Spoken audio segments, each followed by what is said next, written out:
there. My name is Avery Kaplan. I'm here with Comics Beat, and I'm absolutely thrilled to be joined today by living voiceover legend, Fred Tatasciore. You know Fred from literally any cartoon you've watched in the last 2 decades, but he's here today speaking with us specifically about playing the titular role in season 2 of Marvel's Hit Monkey. Fred, thank you so much for joining us. How are you today? Avery, I'm great. Thank you so much for having me and for being interested in the show. We were so excited about it. We love the first season and the second season might be even better. So I'm so excited to get to talk with you about it. My first question is, when you get your Hit Monkey scripts, what do they look like? Does Monkey have dialogue written out? Yeah, basically, it looks like a regular script, like you would, just straight up, so I can get the whole story. And then the monkey either will have one of three things: sounds, and then in parentheses, what I'm saying or what I'm doing, right? Seeing the action, what I'm doing, and then maybe what I'm saying, or it'll have a direct wording that it wants, because if it's going to be put in translation or whatever, which is a really funny scene in the next season, you'll see, where he waxes philosophic. And so I generally can figure out. So it'll either be monkey sounds or English or nothing, just saying to the effect of this. We want him to express this. And then I'll sort of decide with the directors and the writers that are there, okay, how long do you want this to be? What's the emotional energy? Because it's really more of a musical job, hitting notes. Doesn't have to be the same length of the word, but just enough so we really know what his intention was behind each sound. So it's a pretty regular script. That's so fascinating. How did you originally develop Monkey's voice? Was research involved? Yes, yes. I had to. They gave us a series of the monkey that they needed, and place to be from, and we then I had to emulate that monkey and make the sounds, and then the auditions were extensive of going in and trying to match the monkey sound exact. But now you're scared. Now you're angry. It was like, just let's do some general emotional passes with each one. Not so much lines, but just. And so I had to marry the emotional side to try to be as exact as I could with the actual sound, you know. That had So to there be was research. that had to be tricky because Monkey is a character with quite an emotional range.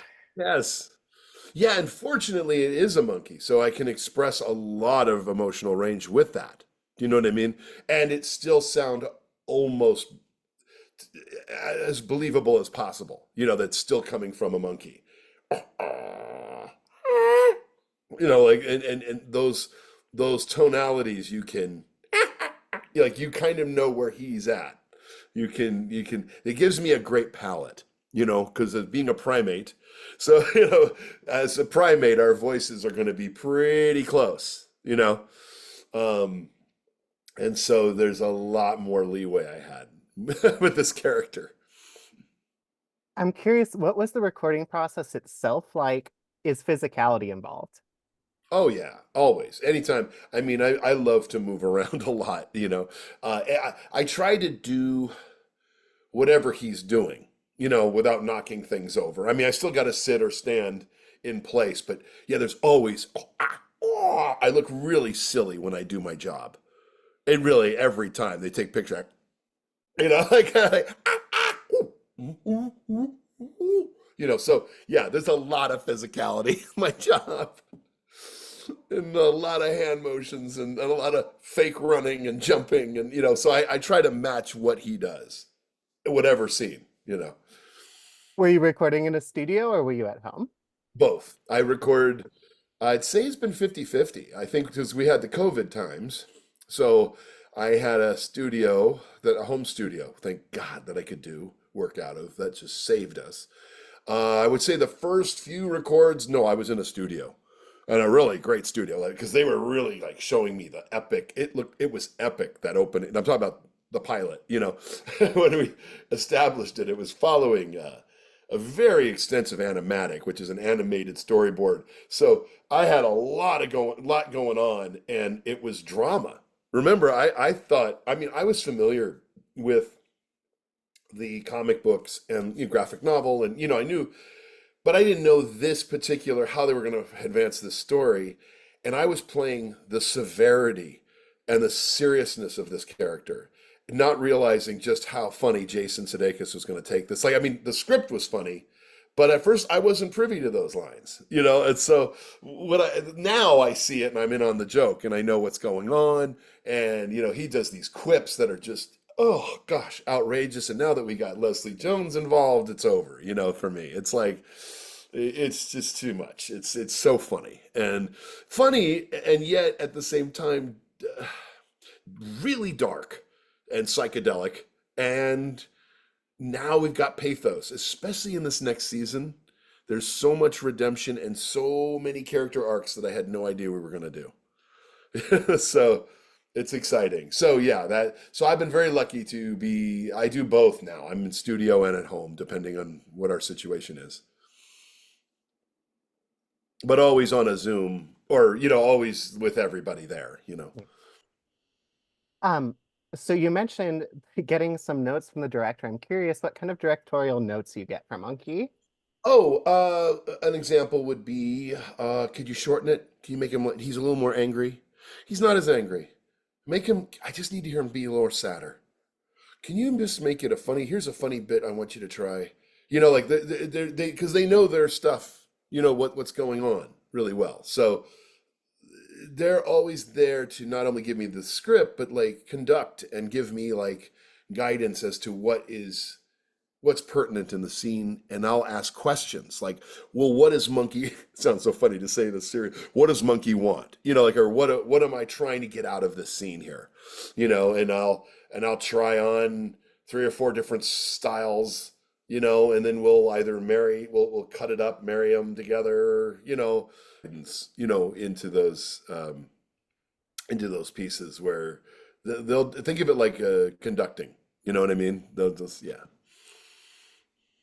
Okay, so I am going to ask one last question. How does Monkey compare to other nonverbal roles you have played?